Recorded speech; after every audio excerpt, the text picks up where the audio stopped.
আফগানিস্তান সিরিজের পর দলের বেশিরভাগ সদস্য যখন ধরবেন ওয়েস্ট ইন্ডিজের পথ, মুস্তাফিজুর রহমান তখন ফিরবেন দেশে।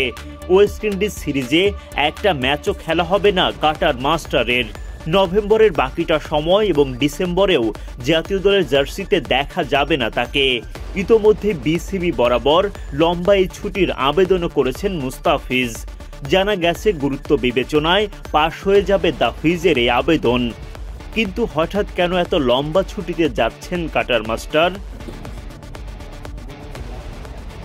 আফগানিস্তান সিরিজের পর বাংলাদেশের জন্য পরবর্তী অ্যাসাইনমেন্ট ওয়েস্ট ইন্ডিজ সফরের জন্য স্কোয়াডে থাকা খেলোয়াড়রা দেশেও ফিরতে পারবেন না।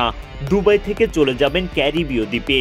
নভেম্বর ডিসেম্বরের লম্বা সফরে স্বাগতিকদের বিপক্ষে 2টা টেস্ট, 3টা ওয়ানডে ও 3টা টি-20 খেলবে বাংলাদেশ।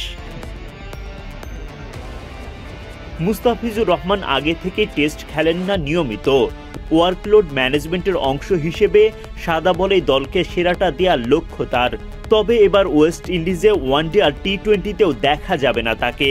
মূলত সন্তান সম্ভবা স্ত্রীর পাশে থাকতেই বিরতি নিচ্ছেন কাটার মাস্টার।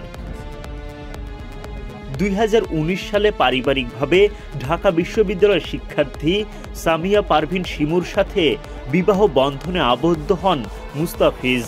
মায়ের পছন্দে শিমুর সঙ্গে গাঁটছড়া বাঁধেন টাইগার পেসার।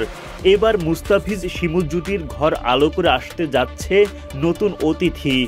প্রথমবারের মতো বাবা হওয়ার স্বাদ পেতে যাচ্ছেন মুস্তাফিজ।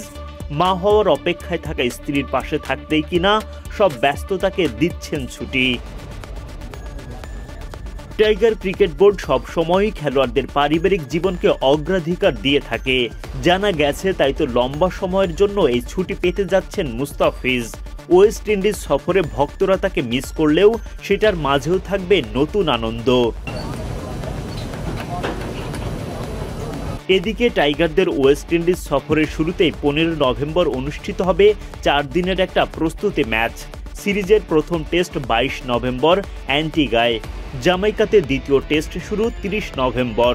টেস্ট সিরিজ শেষে 8, 10 ও 12 ডিসেম্বর ওয়ানডে সিরিজের 3টা ম্যাচ। আর টি-20 ম্যাচগুলো মাঠে গড়াবে 16, 18 ও 20 ডিসেম্বরে। Adnan Ahmed, BD cric time.